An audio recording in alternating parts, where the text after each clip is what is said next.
Shalom Bapak Ibu Saudara yang diberkati oleh Tuhan. Apa kabar Anda pagi hari ini? Saya berdoa bahwa kita semuanya bangun dengan segar dan siap untuk menjalani hari yang Tuhan jadikan bagi kita. Namun sebelum kita melangkah lebih jauh menjalani hidup di hari ini, kita hampiri Tuhan di dalam saat teduh kita untuk merenungkan firman Tuhan. Sebab kita percaya bahwa manusia tidak hidup dari roti saja, tapi juga dari setiap firman yang keluar dari mulut Allah. Pagi hari ini kita akan merenungkan kebenaran firman Tuhan dalam Kisah Para Rasul 24 ayat yang ke-16. Sebab itu aku senantiasa berusaha untuk hidup dengan hati nurani yang murni di hadapan Allah dan manusia. Haleluya, puji Tuhan. Bapak Ibu Saudara yang dikasihi oleh Tuhan, dikisahkan setelah Fiona Campbell menjadi terkenal sebagai wanita pertama yang berjalan kaki mengelilingi dunia, sukacitanya hanya bertahan sementara. Meski banyak sanjungan yang diterimanya, ada yang terus mengganggunya. Rasa bersalah menguasai dirinya dan membuatnya hampir mengalami gangguan saraf. Sesungguhnya, apakah yang mengganggunya? Fiona mengaku, aku seharusnya tidak dikenang sebagai wanita pertama yang berjalan kaki mengelilingi dunia. Aku sudah berbuat curang, katanya. Selama menempuh rute perjalanannya, ia melanggar panduan-panduan dari Guinness Book of World Records dengan menumpang sebuah truk di sebagian perjalanan yang dilaluinya. Untuk membersihkan hati nuraninya, ia menelepon sponsornya dan mengakui kecurangannya.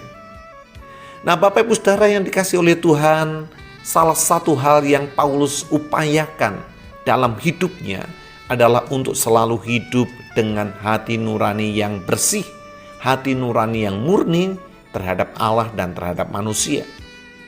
Kebalikan dari Paulus, banyak orang pada zamannya dan juga pada zaman sekarang ini yang justru hidup dengan menuruti hati nuraninya yang gelap. Dalam 1 Timotius pasal 4 ayat 1 dan 2 dikatakan, Roh Allah dengan tegas mengatakan bahwa di masa-masa yang akan datang, sebagian orang akan murtad, mengingkari Kristus. Mereka akan patuh kepada roh-roh yang menyesatkan dan mengikuti ajaran-ajaran roh jahat yang disampaikan melalui orang-orang munafik yang membohongi. Hati nurani orang-orang itu sudah gelap. Menurut versi bahasa Indonesia sehari-hari. Jadi kebalikan dari hati nurani yang murni adalah hati nurani yang gelap. Ini adalah hati nurani yang sudah teramputasi sehingga tidak mampu lagi merasakan karena sudah gelap sama sekali. Ini adalah hati nurani yang apatis, yang sudah mati rasa sehingga menjadi acuh tak acuh serta lalai, sama seperti keadaan hati orang yang memilikinya. Namun ini bukan hati nurani dari Rasul Paulus, juga bukan hati nurani orang yang berjalan dalam persekutuan dengan Allah yang hidup. Rasul Paulus tidak mau membiarkan hati nuraninya menjadi gelap tatkala harus menghadapi berbagai penderitaan dan perlawanan. Sebaliknya ia berusaha agar hati nuraninya selalu bersih tanpa ternoda oleh pelanggaran ataupun kelalaian yang akan membuatnya menjadi apatis. Apa yang Rasul Paulus beritakan itulah yang dihidupinya. Dia berusaha dengan sungguh-sungguh untuk hidup dengan hati nurani yang bersih terhadap Tuhan dan terhadap manusia. Biarlah kita pun juga memiliki pikiran yang sama. Biarlah kita pun berusaha untuk selalu hidup dengan hati nurani yang murni terhadap Allah dan terhadap sesama manusia. Bagaimana caranya supaya kita menjaga hati nurani kita tetap bersih? Ada beberapa hal yang dapat kita perhatikan. Yang pertama, bersedialah untuk dikoreksi oleh firman Tuhan. Dalam 2 Timotius 3:16 dikatakan, segala tulisan yang diilhamkan Allah memang bermanfaat untuk mengajar, untuk menyatakan kesalahan, untuk memperbaiki kelakuan, dan untuk mendidik orang dalam kebenaran.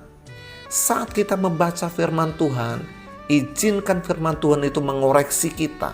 Mungkin ada kesalahan yang harus kita perbaiki, mungkin ada sikap hati yang tidak cocok dengan kebenaran firman Tuhan, dan kita harus akui. Dengan memberi diri untuk selalu dikoreksi oleh firman Tuhan, kita menjaga hati nurani kita tetap bersih. Yang kedua, pekalah terhadap suara Roh Kudus. Dalam Efesus 4 ayat 30 dikatakan, dan janganlah kamu mendukakan Roh Kudus Allah yang telah memeteraikan kamu menjelang hari penyelamatan.